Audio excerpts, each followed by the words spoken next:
자, 오늘 말씀을 보니까 23절에 부활이 없다 하는 사두개인들이 이렇게 시작하면서 예수님과 사두개인들과의 만남에 대해서 지금 오늘 소개하며 이야기가 시작이 됩니다. 자, 사두개인이라고 얘기하니까 사실 유대 종파들 가운데 바리새인에 대해서는 굉장히 많이 들었는데 이 사두개인에 대해서는 많이 들어보지 못해서 약간은 생소할 수 있을 것 같아요.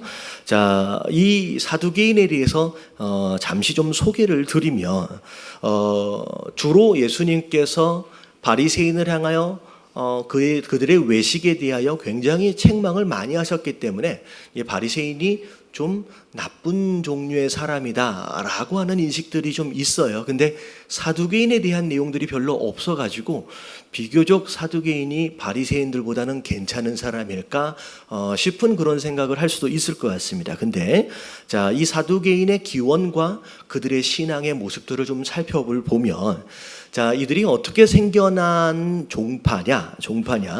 자, 솔로몬 당시에 제사장의 이름이 사독이었어요. 사독. 이 사독의 소위 말하는 후예들이다라고 주장을 하면서 그들의 제사장권을 막 주장하면서 생겨난 종파가 이 사두개 파입니다. 그래서 사독의 이름을 따서 사두개 이렇게 시작이 된 거예요. 자, 그래서 그들이 제사장의 후예다라고 주장하고 있기 때문에 그 당시 예수님 당시에도 제사장의 직분은 전부 다 그들이 다 독식을 했던 그런 상황이었습니다. 더군다나 이들이 사실은 신앙적으로 굉장히 독특한 신앙을 가졌는데 성경 안에서도 선지서들은 인정하지 않고 믿지 않습니다. 그 대신 모세가 쓴 5개의 성경 앞에 나와 있는 모세 오경만을 인정하고 그 말씀만을 하나님의 말씀이다라고 읽고 있다는 거죠. 믿고 있다는 거예요. 그래서 그런 가운데 좀 특별한 신앙의 가치관들을 좀 가지고 있었던 것이 뭐냐면 부활에 대해서 믿지 않아요. 그리고 내세에 대해서 믿지 않습니다. 다시 말하면 이 세상이 전부예요. 그래서 신앙의 목적 자체가 이 세상이 전부이기 때문에 자, 이 세상에서 잘 먹고 잘 사는 게 그들의 목적이에요. 그래서 그들이 예배를 드리고 그들이 기도를 하러 나온 이유와 목적이 뭐냐면 이 세상에서 잘 살고 이 세상에서 성공하기 위한 것이 그들의 신앙의 목적이었습니다.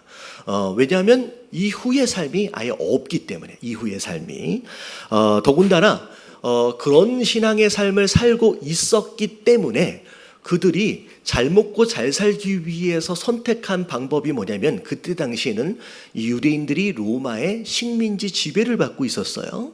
자, 그랬기 때문에 그들 또한 유대인의 입장에서 잘 먹고 잘 살려면 누구랑 친해져야 돼요? 로마랑 친해져야 되죠. 그래서 로마와 야합한 상황 가운데 비록 종교 지도자로서 제사장의 직분들을 가지고 있었음에도 불구하고 친로마파 그리고 심지어 민족을 로마에게 파는 어떻게 보면 매국적인 행동까지도 서슴지 않았던 굉장히 정치적이고 어떤 귀족적인 그룹의 종교인들이라고 생각하시면 되겠습니다. 더군다나 그때 당시에 오늘날의 국회와 같이 산헤드린이라고 하는 그런 의결기관이 있었는데 그 의결기관 안에서의 과반수 이상의 정치력을 가지고 유대를 통치하는 어떻게 보면 로마 밑에서 유대를 다스리는 하지만 신앙의 기본을 잃어버리고 도덕적 가치를 잃어버린 오늘날로 얘기하면 타락한 종교 지도자들의 표본이라고 생각하시면 될 것 같아요. 자, 이렇게 설명을 들어보니까 자, 바리새인하고 좀 비교를 했을 때 바리새인들보다 좀 괜찮아요? 좀 안 좋아요? 아주 질이 안 좋은 그런 종류의 사람들이라고 생각하시면 될 것 같아요. 자, 근데 지금까지의 내용으로 볼 때 주로 예수님과는 누구하고 대치되어지는 상황이었냐면 바리새인들하고 대치하는 상황이었어요. 그리고 어찌 보면 갑자기 사두개인이 이제 등장을 한 거죠. 자, 왜 이런 상황이 벌어졌느냐? 자, 예수님이 처음에 활동하셨을 때는 갈릴리 지역에서 활동을 하셨습니다. 그런 가운데 예수님이 가장 많이 지적하셨던 것들이 율법에 대한 내용이었고 외식에 대한 내용이었어요. 신앙적인 내용이었죠. 자, 그렇기 때문에 이 율법과 외식에 직접적으로 연관되어 있던 바리새인들 같은 경우에는 예수님의 메시지와 행동들이 굉장히 불편했습니다. 그래서 예루살렘을 근거로 그들의 어떻게 보면 종교적 그 어떤 권위를 세워가고 있었던 바리새인임에도 불구하고 예수님이 활동하고 있던 이 갈릴리 지역에 찾아와서까지 예수님을 굉장히 예수님과 함께 부딪히는 상황이 되었었죠. 바리새인은 종교 지도자들이었기 때문에 자기의 위치를 예수님이 자꾸 흔들어 놓기 때문에 예수님이 굉장히 불편해서 서로 계속 대립을 했던 상황이었습니다. 근데 사두개인은 종교 지도자들이 아니에요. 오히려 정치 지도자입니다. 예수님이 종교에 대해서 신앙에 대해서 뭘 얘기를 하든 그들하고는 지금까지 아무런 상관이 없었어요. 근데 갑자기 상관이 있어진 이유가 뭐냐면 예루살렘에 예수님이 입성할 때의 사건서부터 시작이 돼요. 자, 이 예루살렘에 있던 많은 무리들이 예수님의 입성하심을 보면서 뭐라고 외쳐요? 호산나라고 외치면서 이제 예수님을 환영하게 됩니다. 근데 그 호산나와 더불어 그들이 서로 나눈 이야기가 뭐냐면 이런 예수님을 우리의 뭘로 삼자? 왕으로 삼자. 자, 그 이야기가 딱 나오는 순간 그때부터 정치적 지도자로서의 이제 위치를 차지하고 있던 이 사두개인에게 본격적으로 위협이 가해지는 상황이 벌어지는 거예요. 만약에 예수님이 왕으로 세워지게 되면 자기 자리는 어떻게 돼요? 이제 없어지게 되는 거죠. 그랬기 때문에 이 사두개인들이 이 예수님 그 전까지만 해도 가만히 내버려 두다가 오늘에서야 드디어 사두개인이 예수님을 공경에 빠뜨리기 위해서 굉장히 억지스럽기도 하고 말도 안 되는 질문 하나를 가지고 와서 예수님을 지금 이제 시험하는 상황이 이제 벌어진 거죠. 자, 그래서 오늘 말씀의 내용을 보니까 24절에 이렇게 나옵니다. 자, 한번 24절 읽어볼게요. 시작. 선생님이 모세가 일렀을 때 사람이 만일 자식이 없이 죽으면 그 동생이 그 아내에게 장가들어 형을 위하여 상속자를 세울지니라. 자, 모세가 만든 규례들 가운데 대표적인 규례들 가운데 하나가 뭐냐면 이게 계대 결혼이에요. 계대 결혼. 여의계자예요. 자, 이 계대 결혼이 뭐냐면 형이 결혼을 했어요. 자, 그럼 형수가 생겼잖아요. 근데 만약에 형이 자식이 없이 죽으면 형수가 과부가 됩니다. 근데 과부 되어진 상태로 가만히 두지 말라는 거예요. 그 밑에 동생이 그 형수와 잠자리를 해서 어찌 되었던 아이를 낳으라는 거예요. 여러분, 우리가 도덕적으로 이렇게 볼 때 이게 말이 안 되거든요. 여러분, 이런 계대 결혼의 형식이 왜 생겨났느냐? 여러분, 이게 창세기 3장 15절에 나와 있는 말씀. 우리가 에덴 동산에서 아담과 하와가 죄를 짓고 나서 그 죄를 짓게끔 사실은 뱀이 유혹한 것으로 인하여서 죄를 지었거든요. 그래서 뱀에게 하나님께서 심판하시는 내용이 나오는데 창세기 3장 15절에 이런 말씀이 있어요. 자, 같이 한번 읽어봅니다. 시작. 내가 너로 여자와 원수가 되게 하고 내 후손도 여자의 후손과 원수가 되게 하리니 여자의 후손은 내 머리를 상하게 할 것이요 너는 그의 발꿈치를 상하게 할 것이니라 하시고. 예, 네가 여자를 유혹해서 그래서 여자가 범죄하게 됐으니까 그것에 대하여 너도 책임이 있다는 거예요. 그리고 여자와의 관계 안에서도 네가 책임이 있다는 거예요. 그래서 네가 여자와 원수가 될 것이다. 사단에게 하는 얘기예요. 그리고 나서 여자의 후손과 너희 후손도 원수가 될 텐데 나중에 세 번째 줄을 보니까 여자의 후손이 너의 머리를 상하게 할 것이다. 다시 말하면 남자와는 상관이 없는 여자의 후손이에요. 그 여자의 후손이 너를 상하게 할 것이다. 뭐에 대한 내용일 것 같아요? 여러분, 이게 메시아에 대한 예언입니다. 장차 남자와는 상관이 없이, 어떻게 보면 예수님이죠 이게. 남자와는 상관이 없이 여자의 후손으로 태어나실, 동정녀의 아들로 태어나실 바로 그 메시아, 그 예수님에 대한 예언이 이미 창세기 3장에 있었다는 거죠. 그래서 율법 시대를 지나오면서 무조건 여자는 아이를 낳아야 돼요.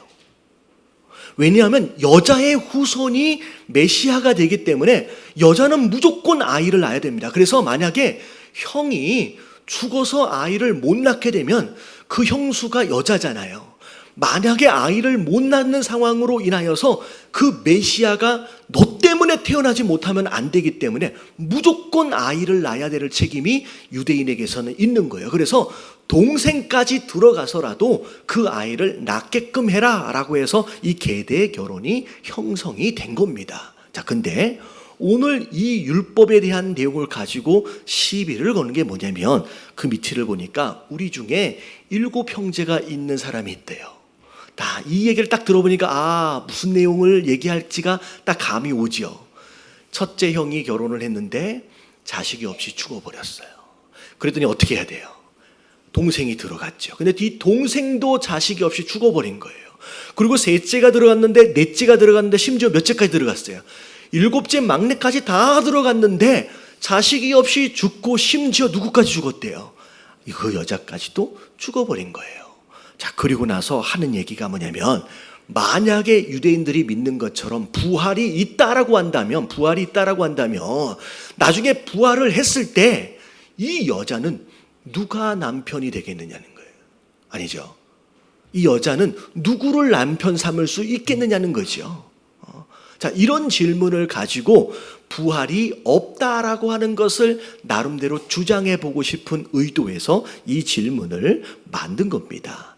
자, 오늘 말씀에 대하여, 예수님이 이런 질문에 대하여 예수님이 답변하신 것이 있는데, 그게 29절이에요. 자, 오늘 이 답변이 오늘 말씀의 주제가 되는 말씀입니다. 자, 줄 쳐진 데만 읽어볼게요. 시작. 너희가 성경도 하나님의 능력도 알지 못하는 고로 오해하였도다. 자, 너희가 지금 오해를 하고 있기 때문에 그런 질문들이 만들어진 거라는 거예요. 너희가 지금 오해를 하고 있는 거라는 거예요. 근데 이 오해는, 너희가 가지고 있는 이 오해는 어떻게 만들어진 것이냐라고 하는 거에 대해서 2가지로 설명하고 있는 게 오늘 본문 말씀입니다. 자, 보니까 첫 번째, 너희가 뭘 모른대요? 성경도 모르기 때문에. 그리고 2번째, 너희가 하나님의 능력도 알지 못하기 때문에. 이 2가지에 대한 무지함이 너희의 지금 이러한 오해를 만들었다라는 거죠. 그래서 여러분, 오늘 말씀은 이 2가지 무지함이 우리에게 어떤 영향을 미치는지, 그리고 왜 이런 무지함이 우리에게 만들어졌는지를 돌아볼 수 있는 그런 시간이 됐으면 좋겠습니다.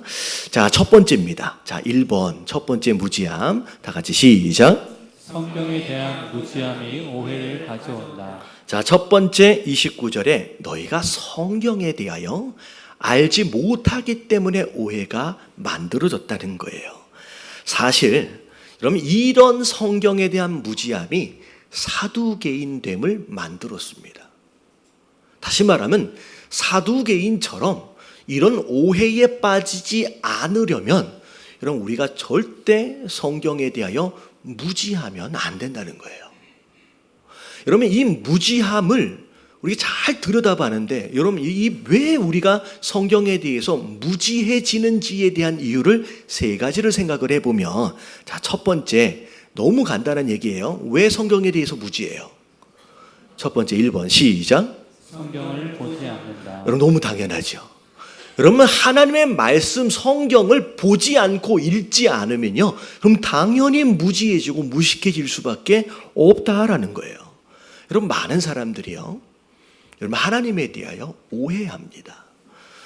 믿지 않는 자들을 포함하여 심지어 믿고 있으신 분들 안에서도 종종 이런 질문들과 이런 오해들을 하는 경우들이 있어요. 대표적인 것 몇 가지만 좀 살펴보면, 제가 전에 설교했던 내용들도 있습니다. 자, 하나님이 사랑의 하나님이시라면서 왜 자기를 안 믿어준다고, 왜 지옥을 하나님이 보내실까? 그러면은 사랑의 하나님이 아닌 거 아니냐, 이런 오해. 그리고 하나님이 공의로우신다면서 이 세상의 이런 타락한 상황들을 왜 그대로 방치하고 계시느냐. 그리고 하나님이 전능하신 분이다라고 하면서 이 세상의 이런 재앙들과 이런 어려움을 그대로 지켜만 보고 계시느냐. 여러분, 이런 오해들 들어보신 적 있어요, 없어요? 여러분, 있지요. 심지어 아직도 이것에 대하여 답변하지 못하는 성도들도 있습니다. 여러분, 이게 오해예요. 여러분, 오해는 어떻게 만들어진다고요? 무지하기 때문에. 여러분, 하나님 말씀을 잘 모르기 때문에 여러분, 이런 무지함이 만들어지고요. 여러분, 이 무지함이 이런 오해를 만든다는 거예요. 근데 첫 번째, 왜 이렇게 무지할 수밖에 없느냐? 우리가 성경을 안 읽어요. 영서 여러분, 우리가 성경을 안 본다는 거예요. 어디서 주워 들은 건 있어요. 하나님이 사랑이라고. 어디서 많이 들어봤어요. 공의로우신 하나님, 전능하신 하나님. 근데요, 성경을 진지하게 읽어본 적이 없어요. 제대로 공부를 해본 적이 없어요. 그래서 성경에서 말하고 있는 그 사랑의 정의가 뭔지 몰라요. 성경에서 말하고 있는 공의와 성경에서 말하고 있는 전능이 뭔지를 몰라요. 그냥 지금까지 살아오면서 가지고 있는 가치관을 가지고 마음대로 정의해놓고 거기에 하나님을 대입하는 거예요. 그래놓고 맞지 않으니까 이상한 하나님으로 스스로 오해하고 살고 있다는 거예요. 여러분, 이게 어디서 온 것이냐? 성경을 안 봐서, 성경을 읽어보지 않아서예요. 대표적인 또 다른 예들 가운데 하나가 뭐냐면, 어떤 성도들이 그런 얘기를 해요. 본인이 얘기해요. 열심히 신앙생활 했다는 거예요. 열심히 예배도 드리고 헌신도 하고 봉사도 하고 선교도 다녀오고 심지어 헌금도 많이 했다는 거예요. 근데 이렇게 잘했으면 복을 받고 잘 살아야 되는 거 아니냐. 근데 오히려 그렇게 헌신했음에도 불구하고 봉사했음에도 불구하고 갑자기 사업이 어려워졌어. 그러면 내가 왜 신앙생활을 해? 그러면서 10년째 교회를 떠나서 지금 안 나와요. 여러분, 성경을 안 읽어봐서 그래요. 성경에 성도가 경험하게 되는 고난의 의미와 목적이 뭔지에 대해서 읽어보지 않았어요. 여러분, 읽어보지 않고 배우지 않았기 때문에 여러분, 그 무지함이 우리 안에 하나님에 대한 오해들을 만든다는 거예요. 여러분, 옆에 계신 분들에게 인사 좀 해주세요. 성경을 읽어야 한답니다. 네, 뒤에 제발. 여러분, 말씀을 안 읽는데, 여러분, 말씀을 배우지도 않는데 어떻게 하나님의 뜻을 알겠으며, 그 하나님의 뜻을 알지도 못하는데 어떻게 성도로서의 삶을 살 수 있겠느냐는 거예요. 여러분, 오늘날 더 심각해져 있어요. 너무 죄송한 얘기지만 여러분, 이런 거예요. 교회를 나와보니까 성경책을 가지고 나올 필요가 없어. 심지어 여기 보니까 목사가 불러주는 대로 PPT가 다 떠. 그러니까 성경을 떠들러 볼 필요도 없고요. 심지어 우리 교회는 너무 친절해. 주보를 열어보니까 오늘 인용할 말씀 이미 다 들어가 있어. 그래서 줄만 치면 돼. 그러니까 성경을 사실은 가지고 다닐 필요가 점점 없어지면서 심지어 내 성경이 지금 어디 있는지도 모르시는 분 계실 거예요. 여러분, 하루에, 아니 일주일에 한 번 떠들러 보지도 못해서 심지어 주일날 교회에 나와가지고 모니터로 보고 있는, TV로 보고 있는 요 말씀이 내 일주일 동안의 말씀 생활의 전부인 분들이 없으시길 주님의 이름으로 축원합니다. 여러분, 그러면 안 돼요. 여러분, 말씀을 배워야 돼요. 여러분, 특별히 광고합니다. 수요일 날 교리 공부하고 있어요. 옆에 계신 분들에게 인사 좀 해주세요. 수요일 날도 뵈면 너무 좋아요. 제가 우리 김포 한강 신도시에 교회가 한 70여 군데 있어요. 4개 동을 찾아보니까. 근데 목사님들하고 같이 교제를 하면서 그런 얘기를 듣더라고요. 그 교회 다니시는 성도와 우리 교회를 다니는 성도하고 친구래요. 그래가지고 우리 교회에 대해서 자주 이야기를 해준대요. 근데 우리 교회에 대해서 뭐라고 얘기하는지 되게 궁금하잖아요. 도대체 우리 교인이 다른 성도들한테 뭐라고 얘기할까? 그랬더니 우리 교회 성도가 하는 얘기가 뭐냐면 우리 교회는 성경 공부 제자 훈련을 빡세게 시키는 교회래요. 그래서 내가 그런가? 생각을 해보니까 여러분 수요 예배는요, 여러분 우리가 성경 공부를 하고 세미나 위주로 진행이 되는데 여러분 출석 체크를 합니다. 모르시는 분들도 계시는데 한 번도 안 와보셨으면 출석 체크를 해요. 심지어 수료를 하면 도장을 찍어줘요. 여러분 교회들 가운데 그런 교회가 거의 없대요.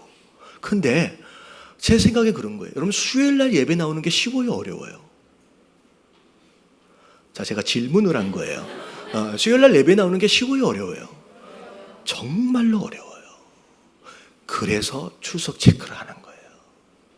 그것 때문이라도, 그래서 지쳐서 밥 먹고 늘어질 수 있음에도 불구하고 그래도 내가 공부 그거라도 출석 체크라도 하면서 내가 이거라도 수료라도 해봐야지 라고는 그거 하나만으로도 어떻게 쓰던 교회로 제가 모시고 올 수 있도록을 위해서 제가 출석 체크를 하는 거예요. 여러분 하나님 말씀을 배워야 돼요. 읽어야 돼요. 그러면 그렇지 않으면 여러분 무지하게 되고요. 여러분 이 무지함이 우리로 하여금 하나님에 대하여 삶에 대하여 오해하게 만든다는 거예요. 이런 말씀을 읽고 배우시길 주님의 이름으로 축원합니다. 자, 그래서 호세아 4장 6절 말씀 뭐라고 나와 있어요? 저 읽어볼게요. 시작. 내 백성이 지식이 없으므로 망하는도다. 내가 지식을 버렸으니 나도 너를 버려 내 제사장이 되지 못하게 할 것이요.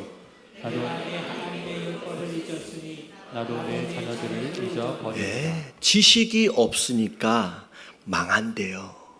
지식을 버리면 너의 사명도 잃어버린대요. 심지어 너희 자녀에 대한 축복까지도 잊어버리게 된대요.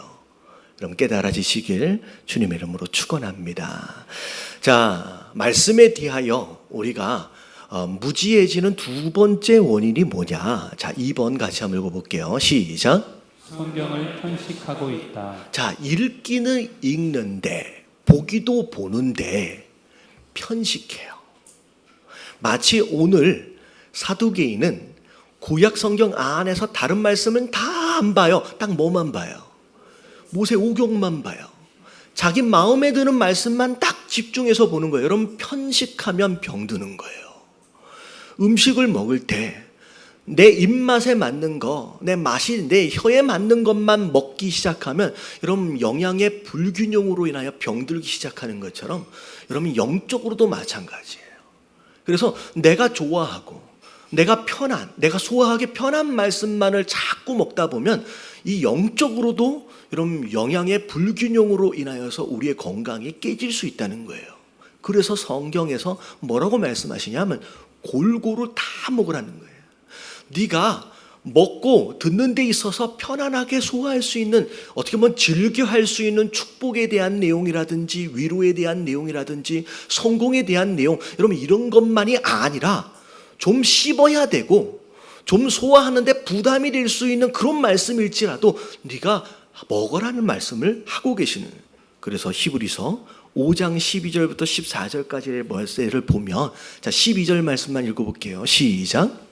때가 오래되었으므로 너희가 마땅히 선생이 되었을 터인데 너희가 다시 하나님의 말씀의 추구에 대하여 누구에게서 가르침을 받아야 할 처지이니 단단한 음식은 못 먹고 젖이나 먹어야 할 자가 되었도다. 네, 오래되었으므로라고 시작해요. 처음에 예수님을 만나고 나서 영접하고 나서는 애기예요. 그때는 뭘 먹어야 돼요? 부드러운 젖을 먹어야 됩니다. 그냥 삼키기만 해도 소화되어질 수 있는 그런 말씀들이 어찌 보면 축복에 대한 말씀이고 위로의 말씀이고 그냥 은혜로운 말씀이에요. 근데 네가 이제 오래되어서 성장을 했다라고 한다면 이젠 젖에 매달리면 안 된다는 거예요. 성장한 자의 합당한 말씀도 들을 수 있어야 된다는 거예요. 그게 뭐냐면 단단한 음식. 이제는 네가 이를 사용해야 되고 네가 위를 움직여가지고 소화함에 있어서 나름대로의 노력이 필요한 그런 수준의 말씀을 들을 수 있어야 된다는 거예요. 만약에 네가 젖에만 매달려 있다라고 한다면 그냥 어린아이로서 의의 말씀을 경험하지 못한대요. 진짜 신앙생활이 뭔지에 대하여 체험하고 경험할 기회가 젖을 먹는 자들에게는 없다라는 거예요. 오히려 14절 다 같이 한번 읽어볼게요. 시작. 단단한 음식은 장성한 자의 것이니 그들은 지각을 사용함으로 연단을 받아 선악을 분별하는 자들입니다. 네, 장성한 자로서 단단한 음식, 그래서 이를 사용해야지 씹혀지는 것처럼 이제는 지각을 사용할 수 있어야 돼. 그리고 나서 편안함과 안락함만을 원하는 그런 것이 아니라 연단조차도 견디어 볼 수 있는 자로 성장을 해라는 거예요. 그래야 뭐가 옳은 것이고 뭐가 그른 것인지에 대하여 분별할 수 있는 능력이 생긴다는 거예요.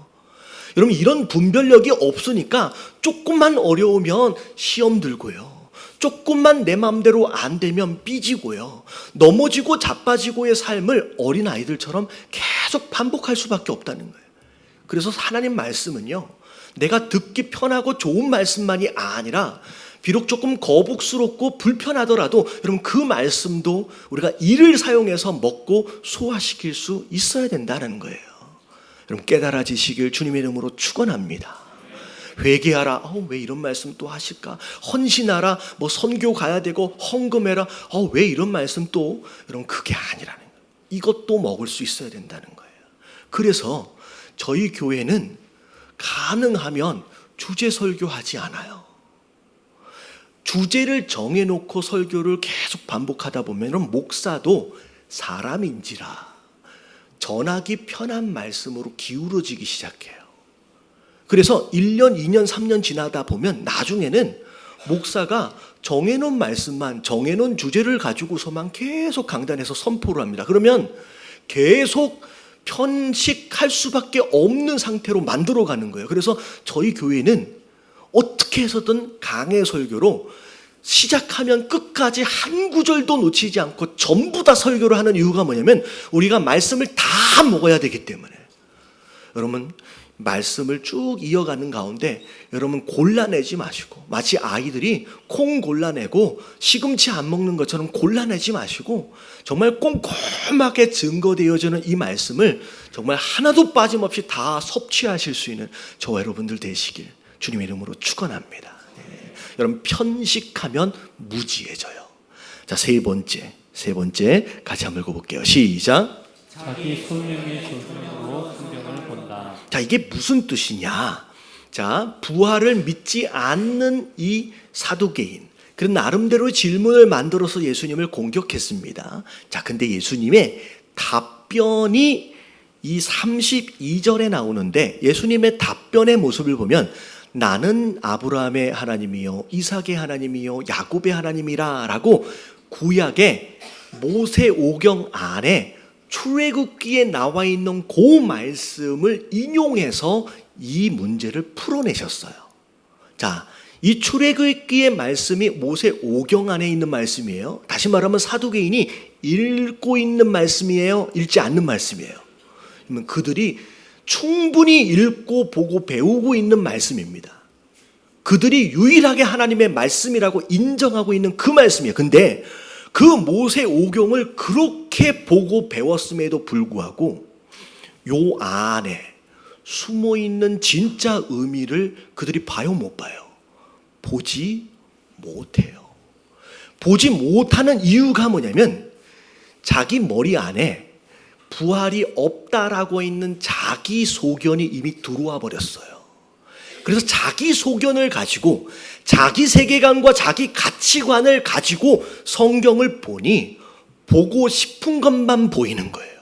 그래서 여러분 한국 속담에 자, 모 눈에는 뭐만 보여요?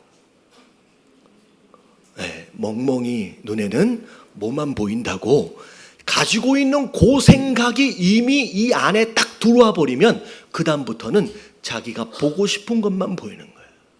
그토록 많이 읽어봤고 배웠던 그 말씀 안에 살아계신 하나님에 대한 말씀, 부활을 허락하시는 그 하나님의 의도에 대해서 전혀 깨닫지 못하고 넘어가고 있다라는 거예요. 그러면 우리가 여러분 하나님 말씀을 통하여 진짜 하나님의 의도와 뜻을 깨닫길 원한다라고 한다면 이 안에 이미 들어와 있는 내 생각을 내려놔야 돼요. 내가 이미 가지고 있는 세상은 이런 거야, 삶은 이런 거야 라고 스스로 얘기하는 이런 전문 용어로 뭐라 그러냐면 개똥철학이라 그래요. 여러분 이것을 하나님 앞에 내려놓지 않으면 여러분 절대 이 말씀을 보면서도 그 안의 의미를 깨달을 수가 없다라는 거예요. 그래서 여러분 성경이 어떻게 쓰여져 있느냐를 잘 들여다보면 여러분 성경이 쓰여지는 과정이 있어요. 자, 디모데후서 3장 16절. 자, 읽어볼게요. 시작.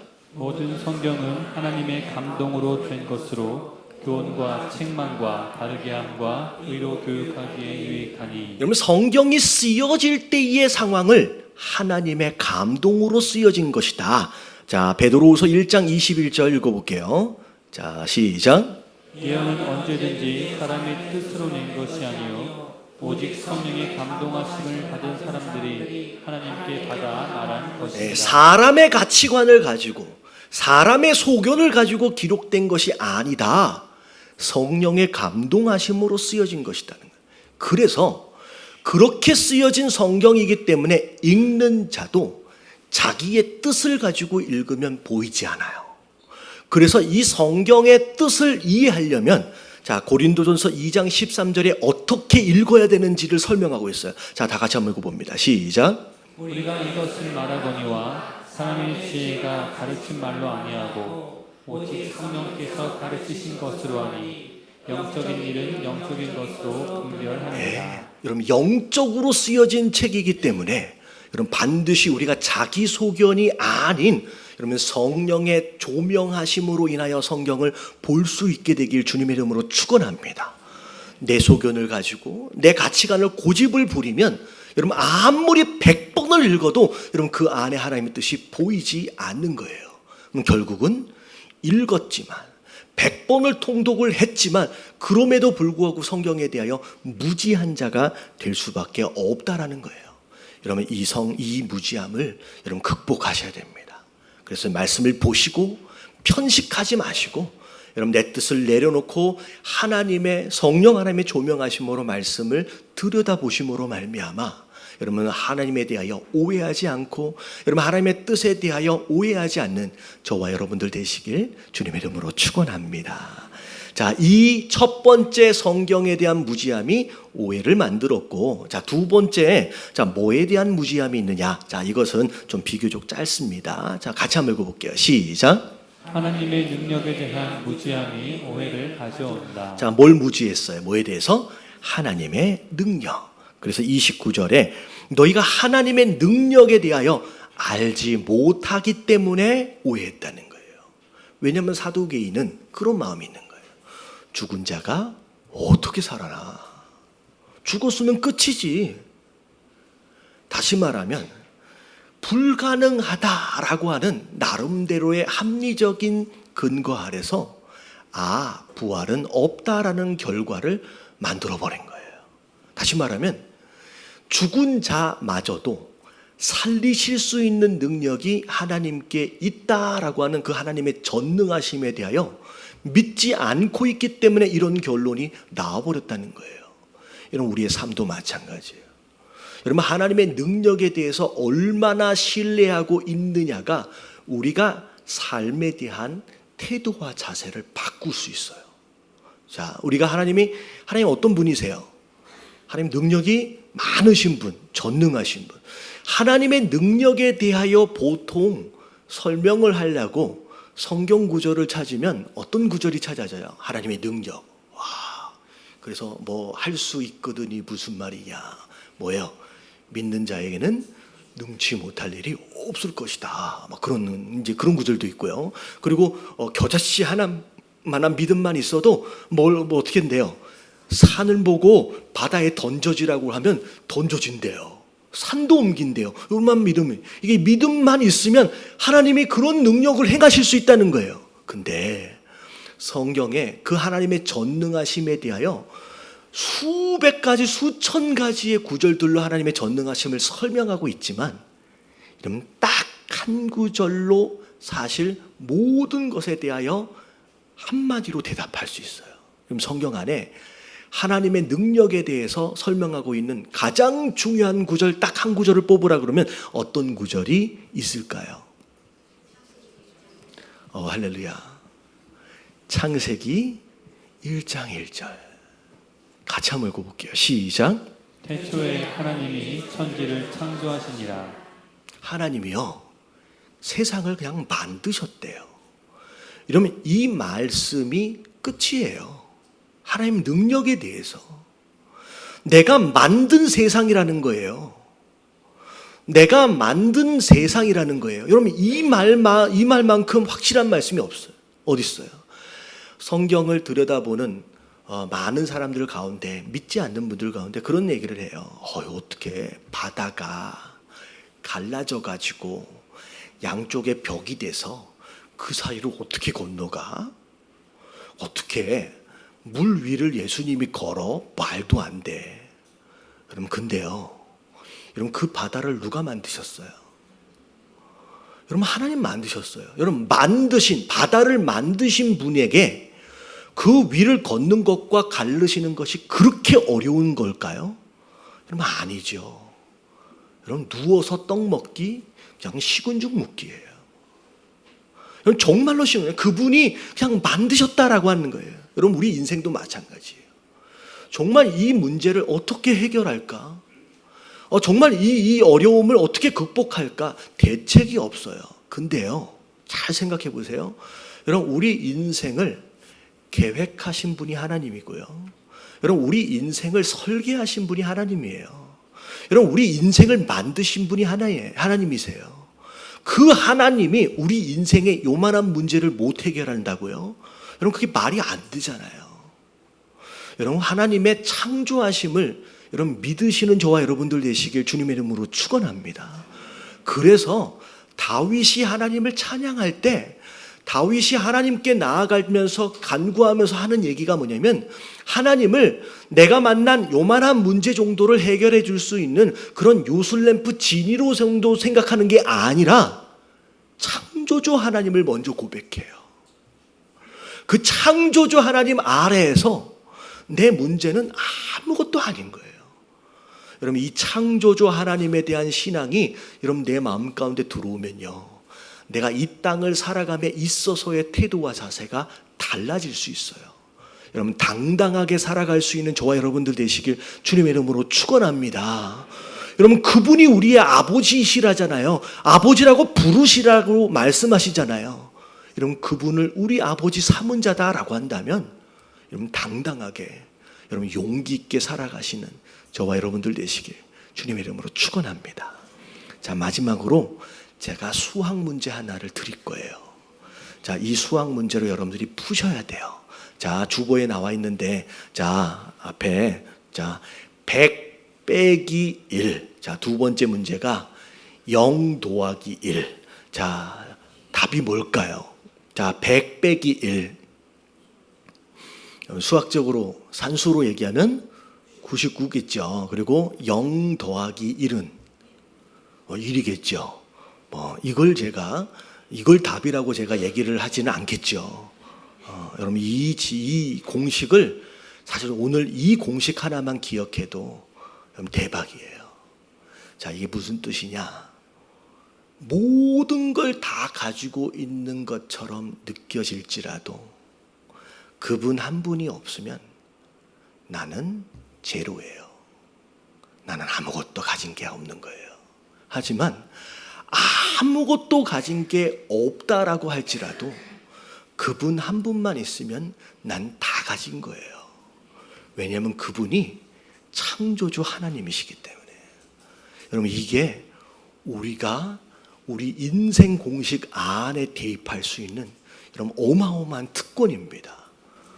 여러분, 자꾸 하나님을 우리 인생 공식 안에서 빼지 마세요. 우리 공식 안에 더하기 1, 그분만 계시면, 창조 하나님 그분만 계시면 여러분 모든 것이 다 보이기 시작해요. 다 열리기 시작해요. 여러분, 하나님의 능력에 대한 무지함이 우리 인생의 오해를 만들어냅니다. 이런 그 능력을 믿으실 수 있는 저와 여러분들 되시길 주님의 이름으로 축원합니다.